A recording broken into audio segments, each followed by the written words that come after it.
আহমেদ ভিলায় শোকের মাতম বইছে। আশপাশ থেকে অনেক লোক জড়ো হয়েছে ইশতিয়াক আহমেদের বাড়িতে। পুলিশ সমস্ত জঙ্গল সার্চ করে বেড়াচ্ছে। খবর পেয়ে সাফওয়ানের কলিগরাও সব চলে এসেছে কলেজ থেকে। অনেক স্টুডেন্টও ভিড় জমিয়েছে আহমেদ ভিলায়। রুনিয়া হলরুমের মেঝেতে বসে বুক চাপড়ে হাহাকার করে কাঁদছেন। তার সাফওয়ান, তার নারীছেঁড়া ধন, তার প্রথম সন্তান সাফওয়ান নেই। তাকে কারা জানি মেরে ধরে নিয়ে চলে গিয়েছে কোথায়। রুনিয়ার পাশে বসে আয়েশা সহ অন্যান্য আরও কিছু মহিলা রুনিয়াকে সামলাচ্ছেন। আয়েশা নিজেও কাঁদছেন। প্রথমে তার মেয়েটা হারালো, এখন তার মেয়ের জামাইটাও নেই। নিঃস্ব হয়ে গেছে তারা। ওদের পাশে ছোপায় বসে আছে ইশতিয়াক, ছেলের শোকে। তার বুকের ভেতর ঝড় বয়ে যাচ্ছে। সে ঝড়ের প্রচণ্ডতা তার মুখের ওপর স্পষ্ট হয়ে আছে। চোখ মুখ শক্ত করে নিজেকে সামলে রেখেছে তিনি, নইলে যে তার স্ত্রী সন্তানকে সামলাতে পারবেন না। ইশতিয়াকের পাশে তার পিঠের ওপর হাত রেখে শামসুল বসে আছে। তার প্রাণের রুমির হাসি মুখটা বারবার ভেসে উঠছে। তাদের পরিবারের ওপর কোন শকুনের নজর পড়েছে সেটাই ভেবে পাচ্ছেন না শামসুল।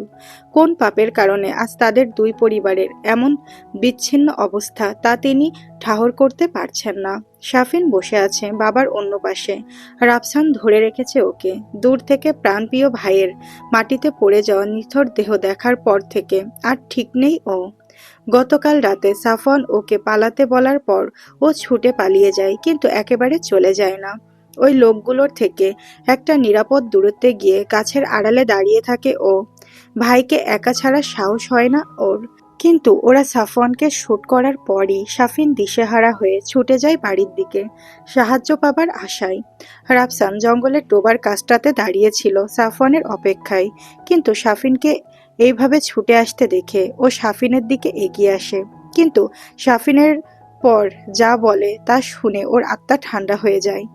ওই অচেনা লোকগুলোর সাথে পেরে উঠবে না জেনেও দুইজনে ছুটে যায় সাফওয়ানকে বাঁচানোর শেষ চেষ্টা করতে, কিন্তু গিয়ে কোনো লাভ হয় না।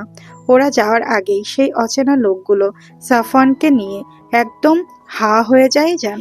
শুধু রেখে যায় তাদের কিছু লোকেদের দ্বিখণ্ডিত লাশ। লাশগুলো পুলিশ খুঁজে পেয়েছে, সেগুলো পোস্টমর্টেম এর জন্য নিয়ে যাওয়া হয়েছে হাসপাতালে।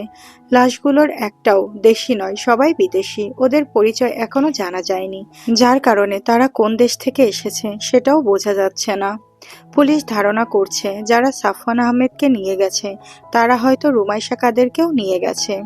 এই কারণে রুমাইশা আর সাফওয়ানের নিখোঁজ মামলা এখন ইন্টারন্যাশনাল মামলাতে পরিণত হয়েছে।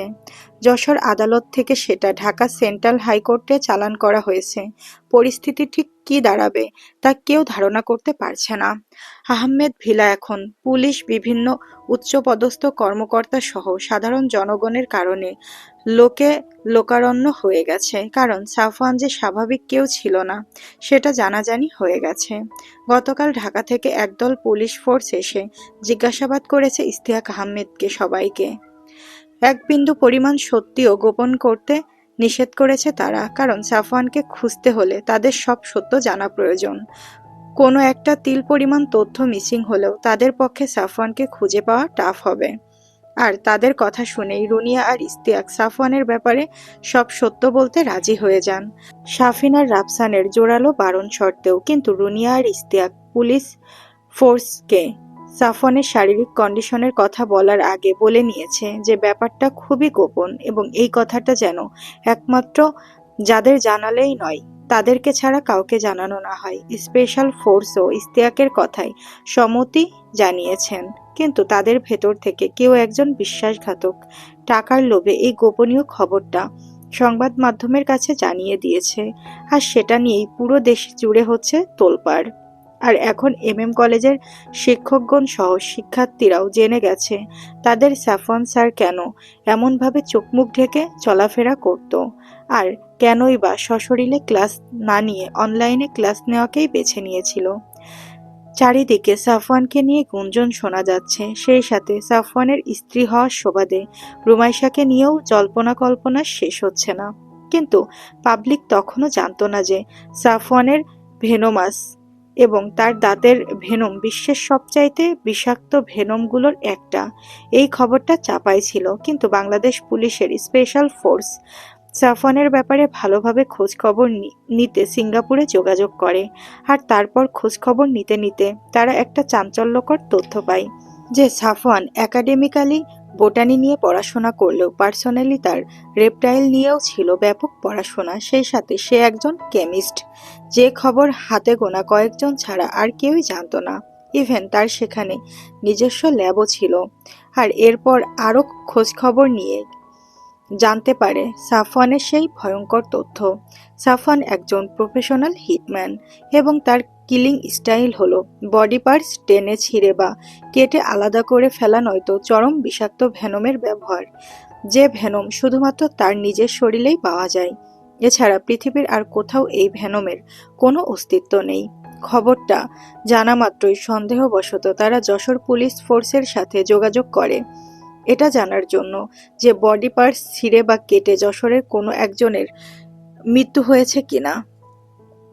এরপর যশোর পুলিশ ফোর্স যখন তাদেরকে নিউজ দেয় যে প্রায় মাসখানেক আগে ঝিকরগাছা ছাড়িয়ে পোবালি জঙ্গলের ভেতর এইরকম বিভৎস রকমের বেশ কয়েকটা লাশ তারা উদ্ধার করেছিল। লাশগুলো সবারই দেহ প্রায় দ্বিখণ্ডিত ছিল। তার ভেতর থেকে একজনের গলার নলি ছিল না। এছাড়া তারও প্রায় মাস পাঁচেক আগে যশোরের সারাপোলের মাঠের ভেতর একদমই দুইটা লাশ পাওয়া যায়, যাদের শরীর থেকে হাত পা জিহ্বা সহ আরও কিছু পার্টস ছিঁড়ে ফেলা হয়েছিল। আর এই খবর শোনা মাত্রই স্পেশাল পুলিশ ফোর্স বুঝে যায় এই কাজগুলো কার। এরপর তারা দেশের বাকি সমস্ত জেলাতেও খোঁজ নিতে থাকে এমন অস্বাভাবিক মৃত্যু কারো হয়েছে কিনা, কিন্তু অন্যান্য জায়গা থেকে নেগেটিভ উত্তর আসে। স্পেশাল পুলিশ ফোর্স নিশ্চিত হয় যে সাফওয়ান অন্য কোথাও হত্যাযজ্ঞ চালায়নি।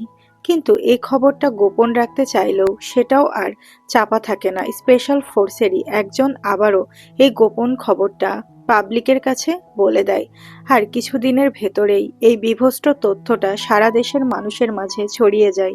আর এরপরই শুরু হয় যাবতীয় অসুবিধা, যেখানে যে কোনো মূল্যে সাফওয়ানকে উদ্ধার করে দেশে ফেরত নিয়ে আসার যথাসম্ভব ব্যবস্থা করা হচ্ছিল।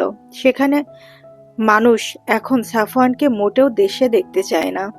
এমন একজন প্রফেশনাল মার্ডারার সাধারণ মানুষের জন্য মারাত্মক বিপজ্জনক। কাউকে তারা দেশের ভেতর আনতে চায় না। তাদের মতে সাফওয়ানকে যারা এদেশ থেকে তুলে নিয়ে গেছে তারা ভালো কাজই করেছে, এরকম কাউকে তো বাঁচিয়ে রাখা উচিত না। শাফিন, ইস্তিয়াক বা রুনিয়া কেউই বাসা থেকে বের হতে পারছে না। বের হলেই মানুষ তাদেরকে নানা প্রশ্নে জর্জরিত করে ফেলছে। সাংবাদিকগুলো তককে তককে থাকছে সবসময়। এ বাড়ির কাউকে দেখলেই ক্যামেরা নিয়ে হামলে পড়ছে, এমনকি কাজের খালাকেও ছাড়ছে না। বাধ্য হয়ে কাজের খালা তার কাজের ইস্তফা দিয়ে চলে গেছে দেশের বাড়িতে। আয়েশা শামসুলও স্বস্তিতে নেই।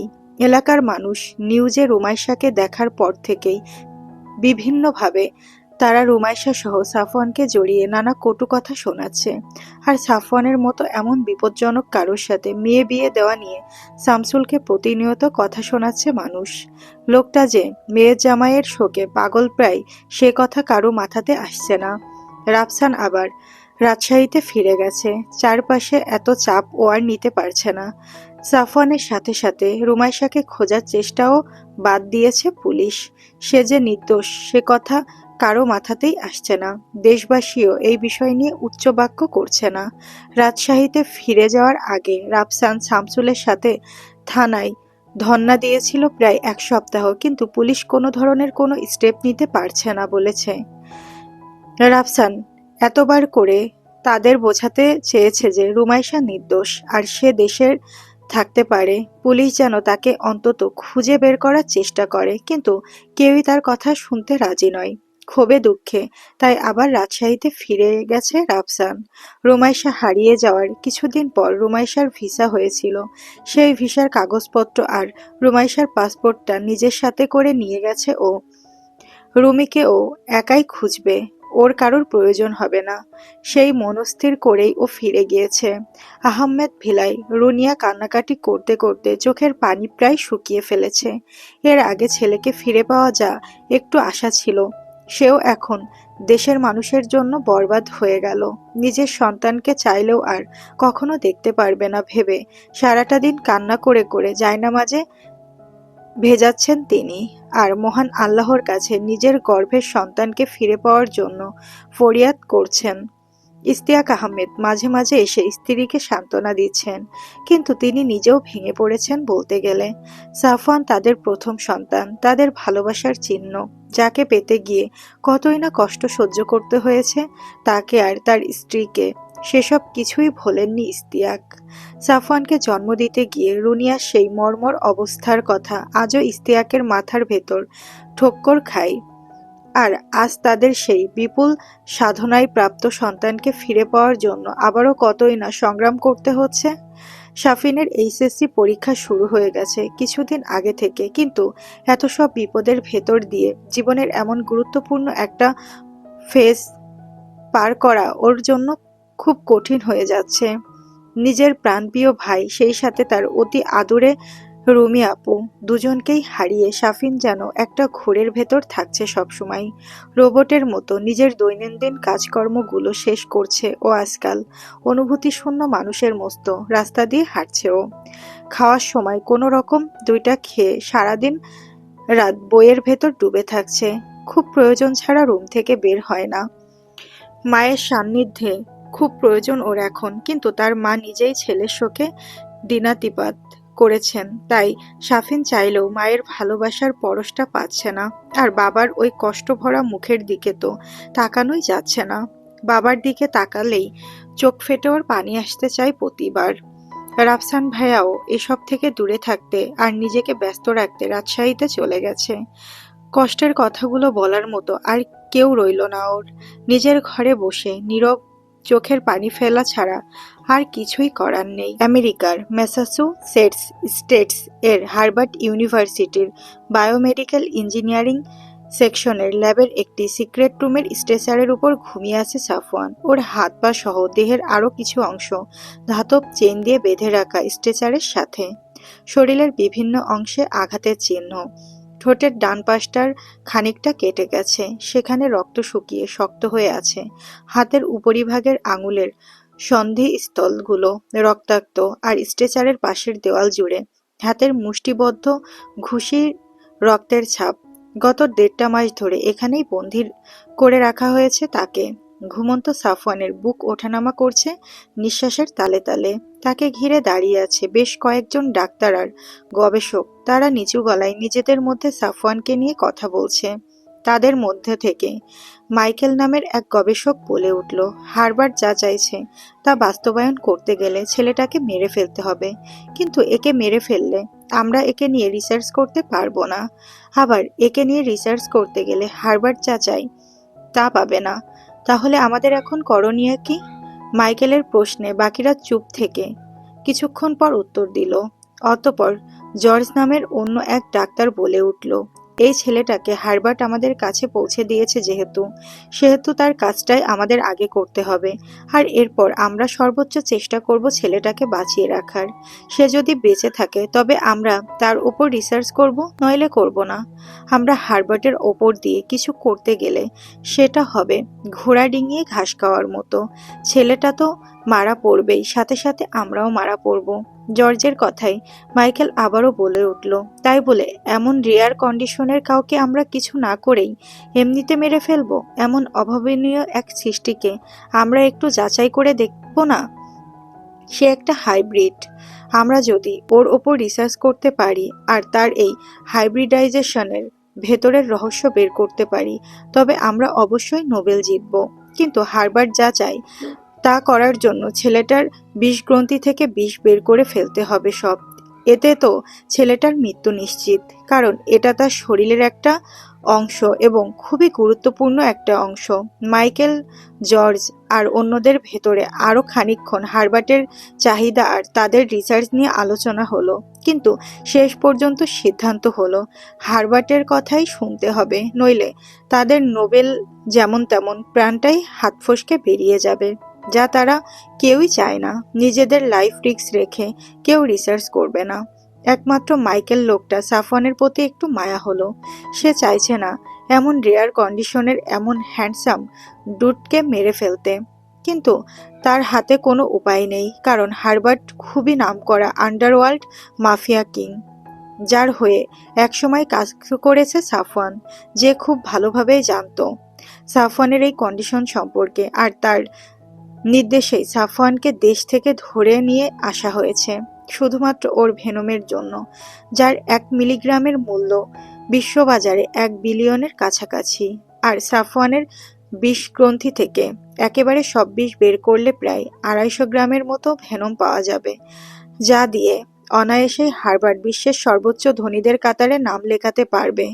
ঘুমন্ত সাফওয়ানের দিকে তাকিয়ে একবার দীর্ঘশ্বাস ছাড়ল মাইকেল। তারপর সাফওয়ানকে ওইভাবে রেখেই চলে গেল তারা সবাই। সাফওয়ানকে সিডেটিভ দেওয়া হয়েছে, যার প্রভাবে 24 ঘন্টার ভেতর আর ঘুম থেকে উঠবে না সাফওয়ান। আগামী সপ্তাহেই হার্বার্টের দেওয়া কাজ সম্পূর্ণ করতে হবে তাদের। তাই সময় নষ্ট না করে কাজটা কিভাবে করবে সেই নিয়ে মিটিংয়ে অংশ নিল সবাই। সাফওয়ান নিখোঁজ প্রায় 2 মাস। শাফিনের পরীক্ষা শেষ হয়েছে 15 দিনের মতো, কিন্তু ওর ভেতরে কোনো বিকার নেই। নির্বিকার হয়ে গেছে ও পুরো। পরিবার ছাড়া আর কোনো কারোর সাথেই কোনো প্রকার কথা বলে না ও। মাঝে মাঝে রাফসানের সাথে কথা হয়, কিন্তু সেটাও খুব কম।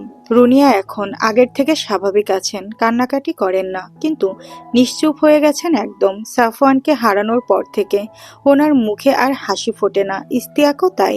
সাফওয়ান নিজের সাথে যেন পুরো পরিবারের আনন্দ, হাসি, কান্না সব নিয়ে চলে গেছেন। শাফিন রাতের অন্ধকারে রুমাইশাকে আরো কয়েকবার খোঁজার চেষ্টা করেছে উত্তরের জঙ্গলের ভেতর, কিন্তু তার সব চেষ্টাই ব্যর্থ হয়েছে। রুমাইশাকে কোথাও পায়নি ওরা। রুমাইশাকে পেলেও হয়তো ওর বাবা মায়ের আর মামা মামির কষ্ট একটু হলেও কমতো, কিন্তু দুর্ভাগ্য। রাত অনেক হলেও শাফিনের ঘুম আসছিল না। ও বসেছিল ওর ঘরের ভেতর, কিন্তু মানসিক অশান্তি তাড়া করছিল ওকে। তাই মনটাকে শান্ত করার জন্য ও ছাদে যাওয়ার সিদ্ধান্ত নিল। ভাইয়ের চিলেকোঠার কামরাটা একবার দেখে আসবে, তাহলে যদি একটু শান্তি পাওয়া যায়। চেয়ার ছেড়ে উঠে রুম থেকে বের হলো শাফিন। তারপর সিঁড়ি বেয়ে ছাদে উঠল ও। চিলেকোঠার এই কামরায় বাতি জ্বলে না কতকাল তার হিসেব নেই। কেমন যেন ভুতুড়ে একটা আবহাওয়া বিরাজ করছে পুরো ছাদ জুড়ে। শাফিন গিয়ে বসলো ছাদের রেলিংয়ের ওপর। তারপর ছাদের মেঝের দিকে তাকিয়ে ও কল্পনার চোখে দেখতে পেল ওর বিশাল দেহি, ফোলা ফোলা শক্ত পেশিযুক্ত সাফওয়ান ভাইয়া। আর তার পাশে খুব আদুরে তার সাফওয়ান ভাইয়ার বুক পাঁজরের নিম্নাংশ ছুঁই ছুঁই রুমি আপুর খুনসুটি। রুমি আপুর ওই খিলখিলে হাসি, সাফওয়ান ভাইয়ার সেই জলজলে চোখ দিয়ে রুমির দিকে প্রেমপূর্ণ চাহনি, সব যেন শাফিনের চোখের সামনে ভেসে বেড়াতে লাগলো। সব এখন অতীত স্মৃতি। চোখ ফেটে জল বেরিয়ে এলো শাফিনের। চিলেকোঠার রুমের দিক থেকে মুখ ফিরিয়ে নিল ও। তারপর তাকালো বাড়ির পেছনের অন্ধকারের নিমজ্জিত ঘন জঙ্গলের দিকে। আর সেদিকেই কিছুক্ষণ খেয়াল করে তাকানোর পরই চমকে গেল শাফিন।